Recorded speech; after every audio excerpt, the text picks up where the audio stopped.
Title: I chose the villain. Part 1. The story I was never meant to survive. I died on a rainy Tuesday. No truck, no lightning, no dramatic last words, just a heart attack in a cramped apartment, with instant noodles still cooking on the stove and my phone open on the final chapter of my favorite fantasy novel. Light of Eternity, the story I had cursed, cried over, and reread 6 times. And the story that destroyed my heart.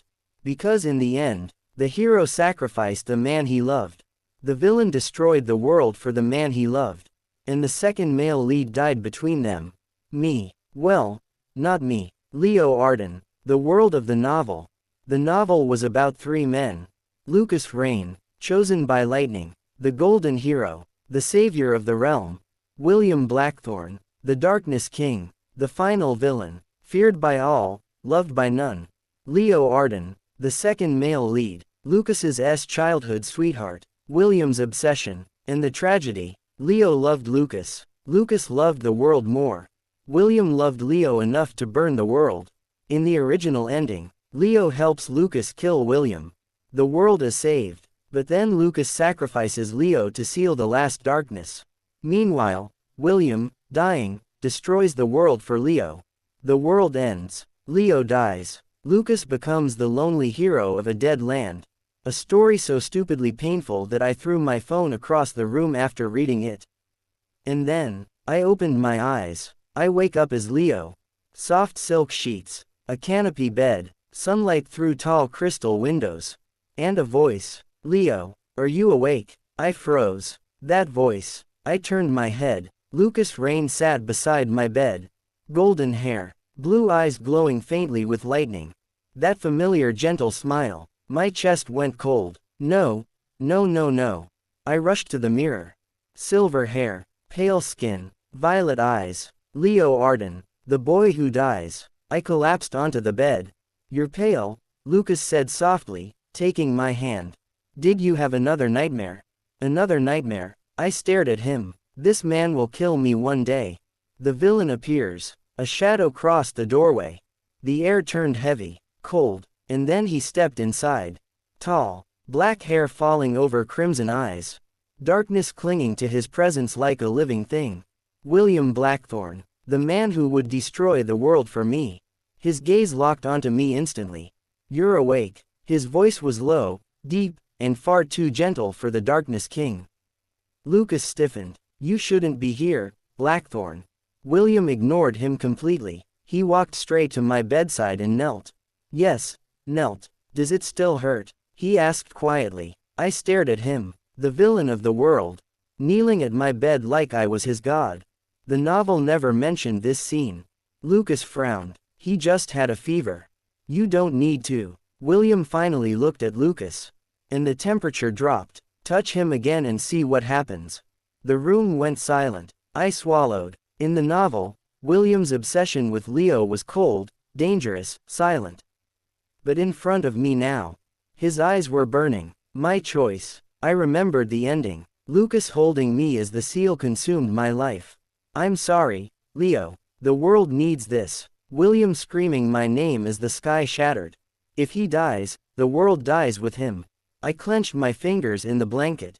I looked at Lucas, at his gentle smile, at the future executioner. Then I looked at William, at the monster who would end the world for me.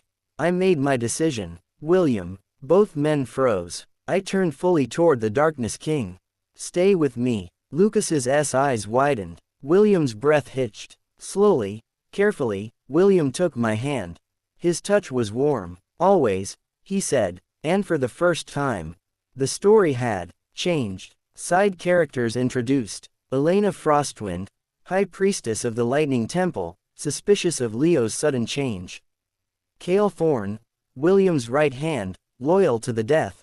Prince Adrian Solis, political ally of Lucas, secretly in love with him. Mira Vane, my maid, sharp-tongued, observant, and already sensing something is wrong. As Lucas watched me hold the villain's hand, something dangerous flickered in his eyes. Lio, you're acting strange. I smiled weakly. Maybe. I finally woke up. William's fingers tightened around mine. The world trembled. and the story of Light of Eternity began to collapse. Part 2, The Monster the World Created. When I chose William's hand in that room, the palace did not simply fall silent. It turned against us. Whispers followed wherever we went. The second male lead has gone mad. The Darkness King has enchanted him. The hero must save him. I could feel the way people stared at William, not with fear, but with hatred. Fear would have been kinder. The world versus William. At the council hall, no one would sit near him. Even the marble floor around his boots was left empty. High Priestess Elena Frostwind slammed her staff against the stone. Darkness King, this council meeting does not require your presence. William did not answer. He never answered anyone. He stood behind me, close enough that his shadow covered mine. The nobles whispered, "He is death itself. No one has ever loved him. Nor should they." I glanced at him. His face was calm, but his fingers were clenched so tightly that the leather of his gloves creaked. How William changes when it's me. Later, after the meeting collapsed into arguments, I found him alone in the Western Tower. No guards, no servants, no one ever stayed with him. The moonlight spilled across the stone floor. William was standing there, silent as a statue. "Why did you follow me today?" I asked. He didn't turn. "Because you asked me to stay. That's simple." I stepped closer. "They hate you." He finally looked at me. His red eyes were not cold. They tired. I am used to that. There was no anger in his voice. Only something hollow. When I reached for his hand, he froze like a startled animal. "It's okay," I whispered. Slowly, he allowed my fingers to close around his. The Darkness King trembled. After a long silence, he spoke. "When I was a child, they locked me underground so my darkness wouldn't frighten the city. My breath caught. They said monsters shouldn't be seen." His voice dropped. "So I learned not to exist." The world's most feared villain was standing in front of me, confessing the kind of loneliness that never heals. I lifted my other hand and brushed his hair back. He sucked in a sharp breath, like someone who had never been touched gently before. "You don't have to disappear anymore," I said. For a moment, he simply stood there. Then, very carefully, he leaned his forehead against my shoulder. "Just don't leave." He sounded like a lost child. Hero versus villain. Lucas found us like that. Lightning flared instantly. "Lio, get away from him." William straightened, darkness roaring around him. I stepped between them. "Stop." Lucas's eyes were filled with panic. "I will protect you, Lio. Always." William's gaze never left me. His voice was quiet, deadly. "If anyone harms him, I will destroy the world until nothing remains." The wind shattered the windows.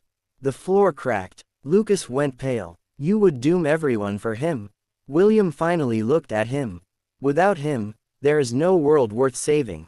The words struck the room like a curse. That night, I woke up and found William sitting on the floor outside my door. Not sleeping, not guarding, just staying. When he noticed me, he stood instantly. "Did I wake you?" I shook my head. "Why are you here?" His answer was simple. "Because no one ever stayed for me. So I will stay for you." And in that moment, I realized.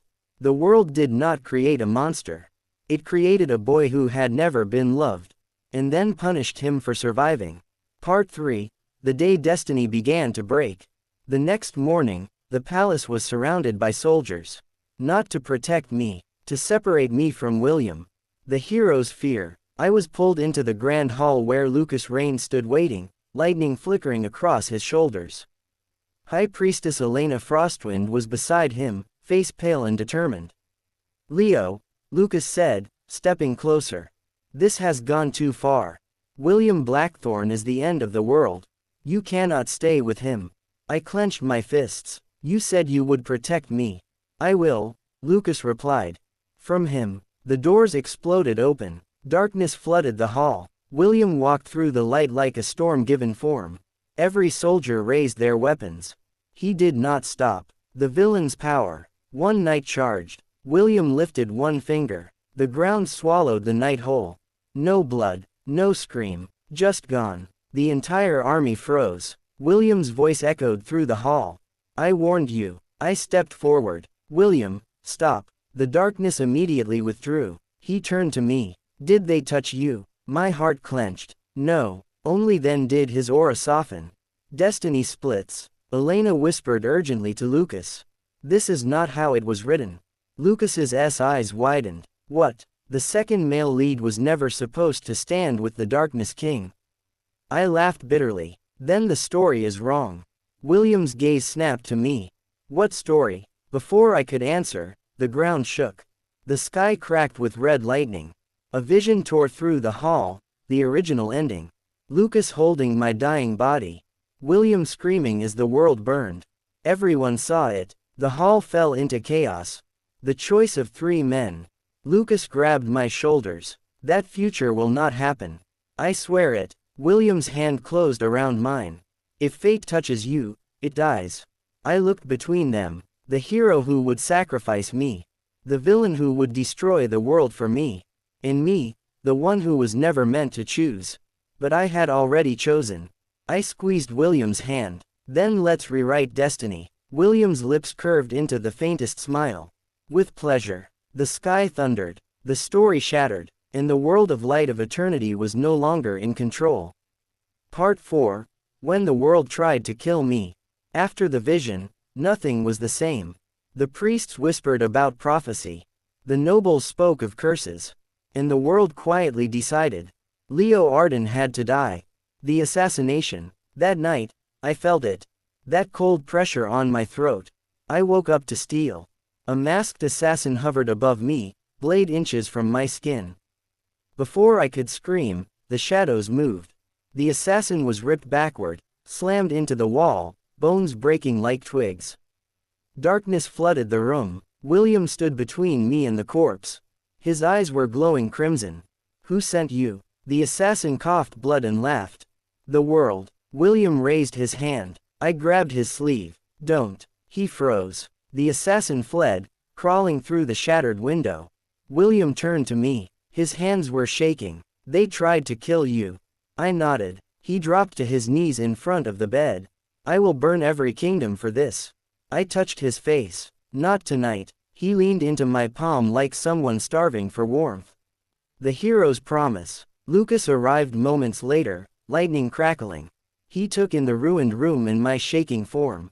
They targeted you. Yes. He clenched his fists. I will protect you with my life. William's voice was soft behind him. If you fail, there will be no world left. The 2 powers filled the room. Hero, villain, both bound to me, and neither willing to lose. The breaking point. The High Council declared emergency judgment. Lio Arden is a destabilizing force. For the sake of the world, he must be isolated. Lucas slammed his hand on the table. No. William's aura shook the palace. Touch him and die. The world had chosen sides. And I stood between its salvation and its destruction. That night, William refused to leave my room. He sat on the floor beside my bed, back against it. When I asked why, he said, monsters do not sleep when what they love is in danger. I reached down and tangled my fingers with his. Then don't be a monster. He closed his eyes. For the first time, the Darkness King looked peaceful. Part 5. Love that terrifies the world. The holy knights came at dawn. White armor, sacred seals, divine weapons. They surrounded my chamber in silence. No warnings, no mercy. The world's judgment. William sensed it before I did. He rose slowly from the floor, eyes already glowing. Do not be afraid, he told me. Nothing touches you. The doors exploded inward. 20 knights poured into the room. By order of the High Council, Lio Arden is to be taken. William stepped forward. The shadows behind him stretched across the walls like wings. Leave. The captain lifted his spear. For the sake of the world, you will release him. William's voice turned cold. There is no world without him. The massacre. The first knight charged. The room became hell. Darkness tore the soldiers apart. Holy light clashed with shadow. Screams filled the air. I watched blood stain the marble floor. William stood in the center of it all, untouched. When the last knight fell, the chamber was silent. William turned toward me. There was blood on his hands. He dropped to his knees.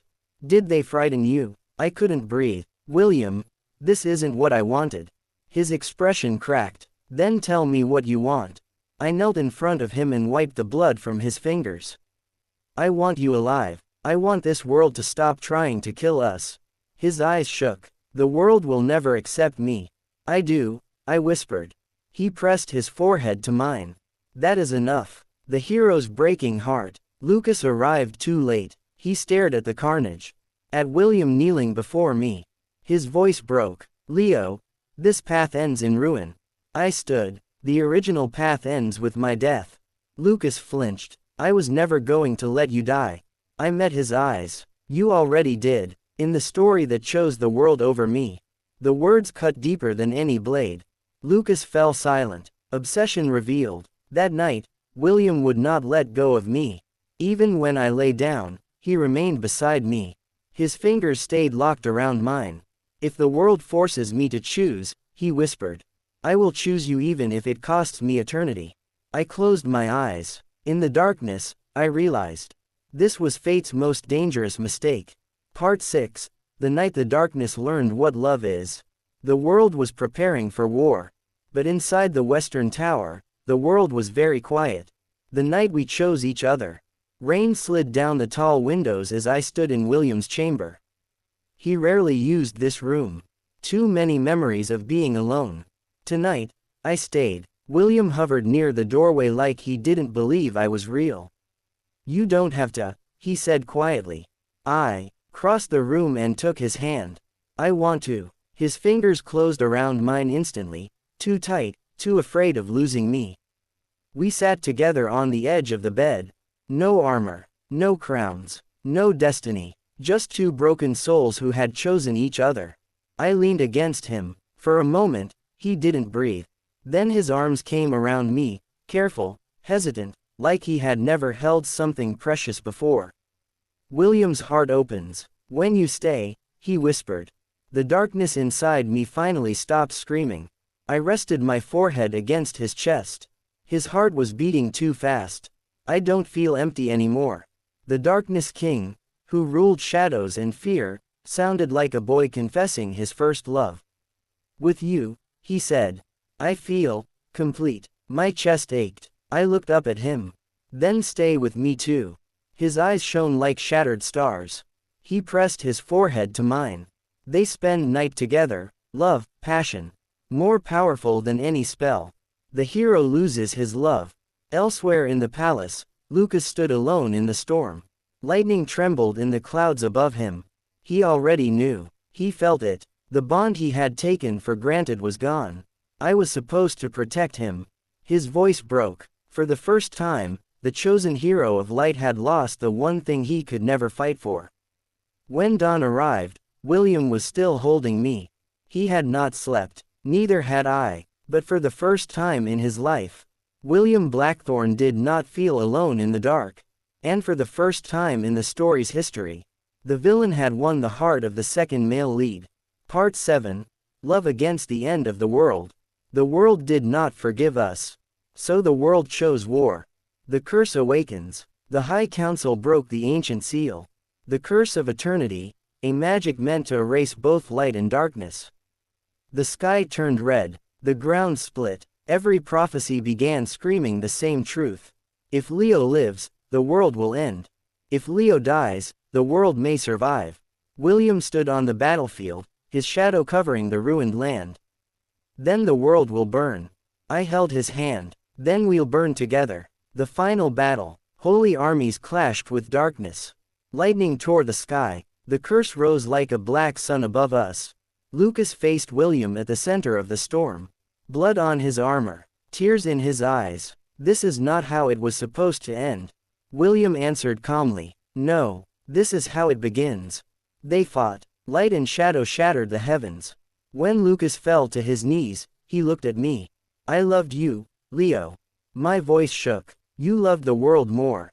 The curse descended. The world began to collapse. Love breaks the curse. William wrapped his arms around me. If fate demands your death, it will take me first. The curse reached us. I pressed my forehead to his. No, It takes neither of us. I poured everything I was into him. Every memory, every hope, every life I had lived. William's darkness answered with something new. Light, not Lucas's lightning, not holy magic, something born of love. The curse cracked, the sky screamed, the prophecy shattered, the world survived. Ending, not simple, but ours. The war ended with no victor. Kingdoms lay broken, the old order died. William and I left the throne behind. We built a life far from prophecy, far from war. The world did not celebrate us. But it did not end. And in a small house beyond the ruined borderlands, William finally learned how to live. Every night, he still holds my hand like the world might take me. Every morning, I remind him, love already won. Side story. The hero who chose the world. They still call me the savior of light. Statues of me stand. In ruined cities, children are taught my name in prayer. The world says I am its hero. But no one asks what it cost. After the war, when the battlefield finally fell silent, I stayed behind. The storm was gone, the curse was broken, and Lio was gone with him. I watched William walk away with the man I loved. The Darkness King did not look back. Lio did, just once, and that was worse. We grew up together. We promised each other everything. But when the prophecy came, I believed the world's voice louder than his. They told me, a hero must sacrifice what he loves. So I learned how to let him go. Only I was wrong. The world did not need his death. It only needed my courage to choose him. The quiet years. Sometimes I visit the borderlands where they live. I never cross the final hill. I just sit there and imagine. Lio laughing. William learning how to smile. A life that could have been mine. I do not hate William. He loved Lio without conditions. I loved Lio with fear. That is the difference between villain and hero. One day, a child asked me, "Great hero, what is love?" I answered honestly, love is choosing one person even when the world begs you not to. They will never carve that into stone. But it is the only truth I know. William point of view, the darkness that learned how to stay. They used to say I was born wrong. The priests whispered curses when I walked past. Kings spoke my name like a threat. Even the earth seemed to recoil from my shadow. I believed them, until Lio Arden chose me. Before him, before Lio, the world was silent. Not peaceful, just empty. People spoke to me with fear or obedience. No one ever touched my hand. I did not expect anything from life. I simply existed. When he chose me, the day Lio took my hand in the council chamber, something inside me broke. Not in pain, in relief. For the first time, someone saw me. And stayed. Every breath since then has been borrowed from him.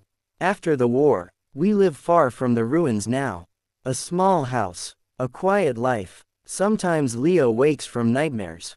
I hold him until the trembling stops. Sometimes I wake from mine. He whispers my name and the darkness retreats. They say the Darkness King abandoned the throne. They are wrong. I found something greater. Ending. My only kingdom. If the world ever threatens him again, I will not hesitate. I will destroy everything, not because I am a monster, but because I finally learned what love is. And I will never let it go.